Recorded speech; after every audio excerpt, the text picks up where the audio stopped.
जब रजिया के 2-4 बच्चे होकर मर गए और उम्र ढल गई तो रामू का प्रेम उससे कुछ कम होने लगा और दूसरे ब्याह की धुन सवार हुई।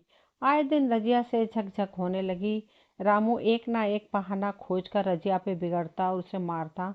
अंत को वह नई स्त्री ले ही आया। इसका नाम था दासी। चंपई रंग था, बड़ी बड़ी आंखें, जवानी की उम्र, पीली कुशांगी रजिया भला इस नवयौवना के सामने क्या जचती। फिर भी वह जाते हुए स्वामित्व को जितने दिन हो सके अपने अधिकार में रखना चाहती थी।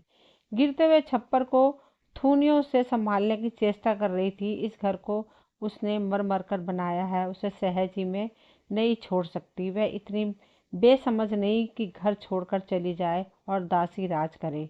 एक दिन रजिया ने रामू से कहा, मेरे पास साड़ी नहीं है, जाकर ला दो। रामू उसके एक दिन पहले दासी के लिए अच्छी सी चुंदरी लाया था। रजिया को मांग सुनकर बोला, मेरे पास अभी रुपया नहीं है। रजिया को साड़ी की उतनी चाह नहीं थी जितनी रामू और दसिया के आनंद में विघ्न डालने की। बोली, रुपये नहीं थे तो कल अपनी चहेती के लिए चुंदरी क्यों लाए? चुंदरी के बदले उसी दाम में 2 साड़ियाँ लाते तो एक मेरे काम आ जाती। रामू ने स्वेच्छा भाव से कहा, मेरी इच्छा, जो चाहूंगा करूंगा। तू बोलने वाली कौन है? अभी उसके खाने खेलने के दिन है। तू चाहती है उसे अभी से नून तेल की चिंता में डाल दूं? यह मुझसे ना होगा। तुझे ओढ़ने पहनने की साध है तो काम कर। भगवान ने क्या हाथ पैर नहीं दिए हैं? पहले तो घड़ी रात उठकर काम धंधे में लग जाती थी, अब उसकी ढाह में पहर दिन तक पड़ी रहती है। तो रुपया क्या आकाश से गिरेगा? मैं तेरे लिए अपनी जान थोड़ी ही दे दूंगा।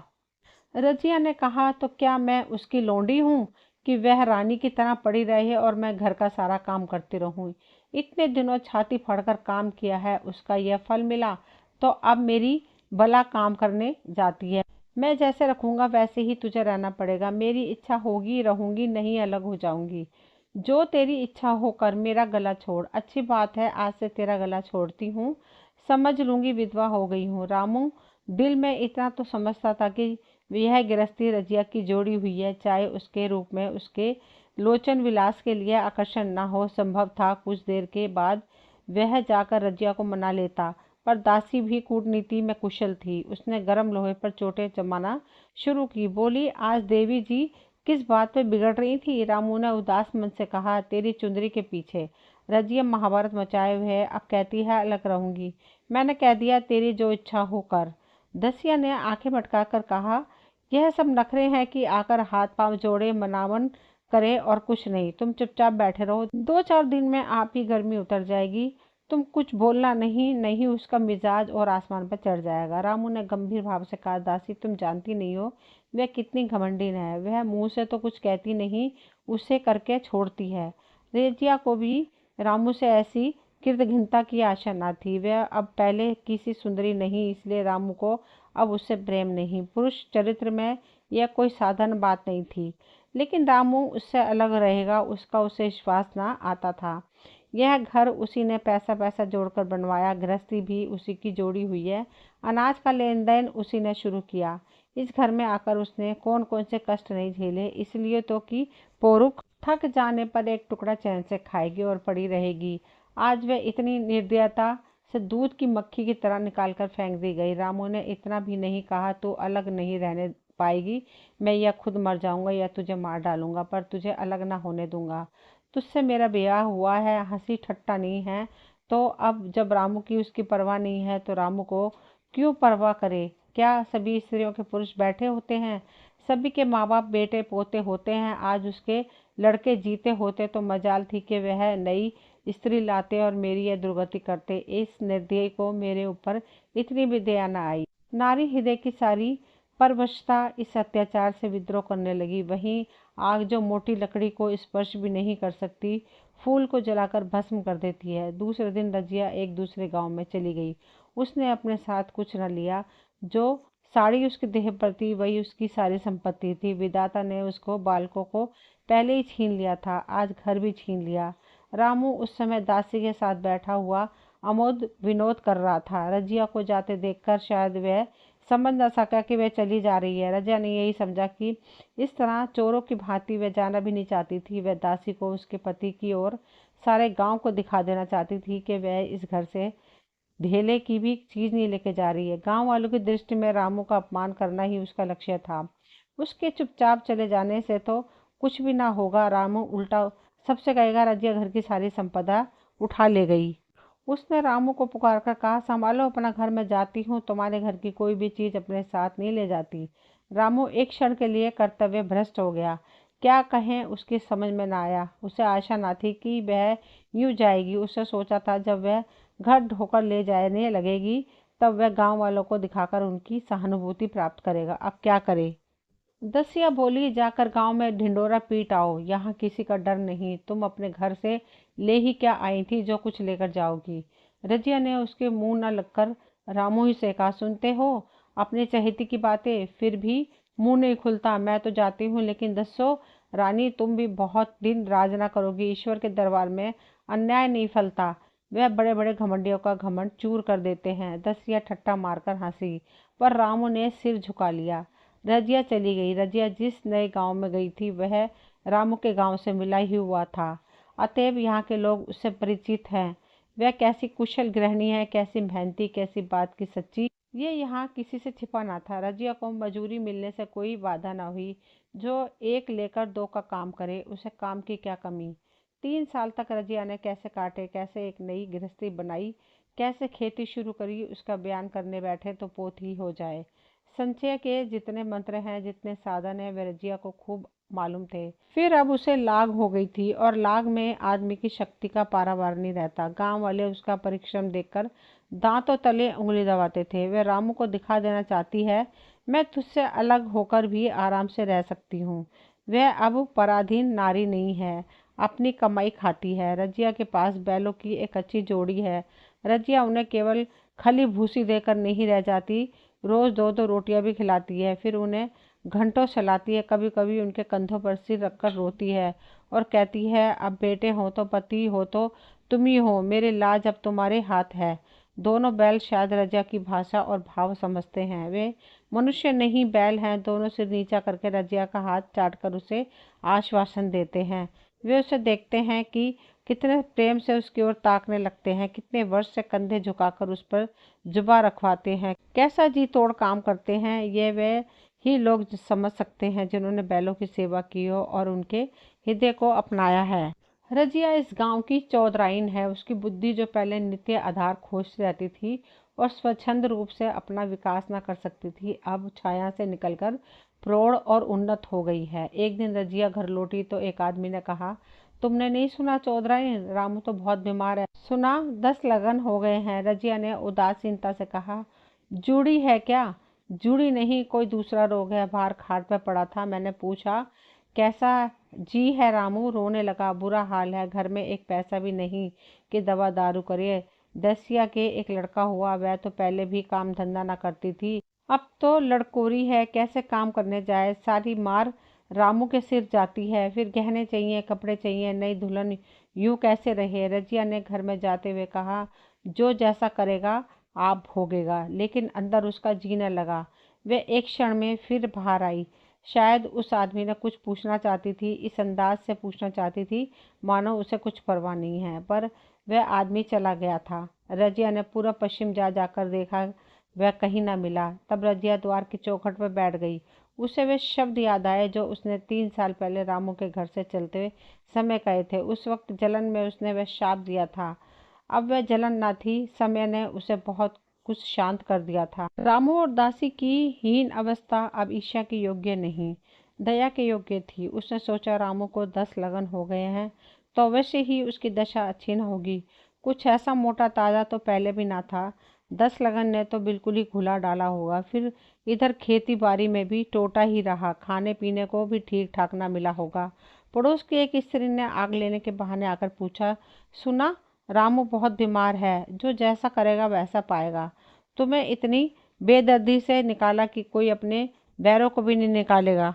रजिया ने टोका, नहीं दीदी, ऐसी बात ना थी, वो तो बेचारे कुछ बोले ही नहीं, मैं चली तो सिर झुका लिया। दसिया के कहने में आकर वह चाहे जो कुछ कर बैठे हों, यूं मुझे कभी कुछ नहीं कहा। किसी की बुराई क्यों करूं। फिर कौन मर्द ऐसा है जो औरतों के वश में नहीं हो जाता। दसिया के कारण उनकी यह दशा हुई है। पड़ोसी ने आग न मांगी, मुंह फेर कर चली गई। रजिया ने कलसा और रस्सी उठाई और कुएं में पानी खींचने गई। बैलों को पानी सानी देने की बेला आ गई थी, पर उसकी आंखें उस रास्ते की ओर लगी हुई थी जो मलसी रामू के गांव को जाता था। कोई उसे बुलाने अवश्य आ रहा होगा। नहीं, बिना बुलाए वह कैसे जा सकती है? लोग कहेंगे आखिर दौड़ आई ना, मगर रामू तो अचेत पड़ा होगा। 10 लगन थोड़े नहीं होते हैं। उसकी देह में था ही क्या? फिर उसे कौन बुलाएगा? दसिया को क्या गरज पड़ी है? कोई दूसरा घर कर लेगी, जवान है, 100 ग्राहक निकल आएंगे। अच्छा, वह आ तो रहा है कोई? हाँ, आ रहा है। कुछ घबराया सा जान पड़ता है। कौन आदमी है? इसे तो कभी मलसी में नहीं देखा, मगर उस वक्त से मलसी कभी गई भी तो नहीं। 2-4 नए आदमी आकर बसे ही होंगे। बटोही चुपचाप कुएं के पास से निकला। रेजिया ने कलसा जगत पर रख दिया और उसके पास जाकर बोली, रामू महतो ने भेजा है तुम्हें? अच्छा तो चलो घर, मैं तुम्हारे साथ चलती हूँ। नहीं, अभी मुझे कुछ देर है। बैलों को सानी पानी देना है, दिया बत्ती करनी है। तुम्हें रुपए दे दूं, जाकर दसिया को दे देना। कह देना कोई काम हो तो बुला भेजे। बटोही रामू को क्या जाने, किसी दूसरे गांव का रहने वाला था। पहले तो चकराया, फिर समझ गया। चुपके से रजिया के साथ चला गया और रुपये लेकर लंबा हुआ। चलते चलते रजिया ने पूछा, अब क्या हाल है उनका? बटोही ने अटकल से कहा, अब तो कुछ संभल रहे हैं। दसिया बहुत रो धो तो नहीं रही है? रोती तो नहीं थी। वह क्यों रोएगी? मालूम होगा पीछे। बटोही चला गया तो रजिया ने बैलों को सानी पानी किया, पर मन रामू की ओर ही लगा हुआ था। स्नेह स्मृतियां छोटी छोटी तारिकाओं की भांति मन में उदित होती जाती थी। एक बार जब वह बीमार पड़ी थी, वह बात याद आ गई। 10 साल हो गए। वह कैसे रात दिन उसके सिराने बैठा रहता था, खाना पीना तक भूल गया था। उसके मन में आया, क्यों न चलकर देख ही आए। कोई क्या कहेगा? किसका मुंह है ये? जो कुछ कहे। चोरी करने नहीं जा रही हूँ, उस आदमी के पास जा रही हूँ जिसके साथ 15-20 साल रही हूँ। दसिया नाक सिकोड़ेगी सिकोड़े, मुझे उससे क्या मतलब। रजिया ने किवाड़ बंद किए, घर मजूर को सहेजा और रामू को देखने चली, कांपती झिझकती, क्षमा का दान लिए हुए। रामू को थोड़े ही दिनों में मालूम हो गया कि उसके घर की आत्मा निकल गई है, और वह चाहे कितना जोर करे, कितना ही सिर खपाए, उसमें स्फूर्ति नहीं आती। दासी सुंदर थी, शौकीन थी और फुहर थी। जब पहला नशा उतरा तो ठाए ठाए शुरू हुई। खेती की उपज कम होने लगी और जो भी होती थी वह ऊटपटांग खर्चा होती थी। ऋण लेना पड़ता था। इसी चिंता और शौक में उसका स्वास्थ्य बिगड़ने लगा। शुरू में कुछ परवाह ना की, परवाह करके ही क्या करता, घर में पैसे ना थे। अताइयों की चिकित्सा ने बीमारी की जड़ और मजबूत कर दी। आज 10-12 दिन से उसका दाना पानी छूट गया था। मौत के इंतजार में खाट पर पड़ा कर रहा था।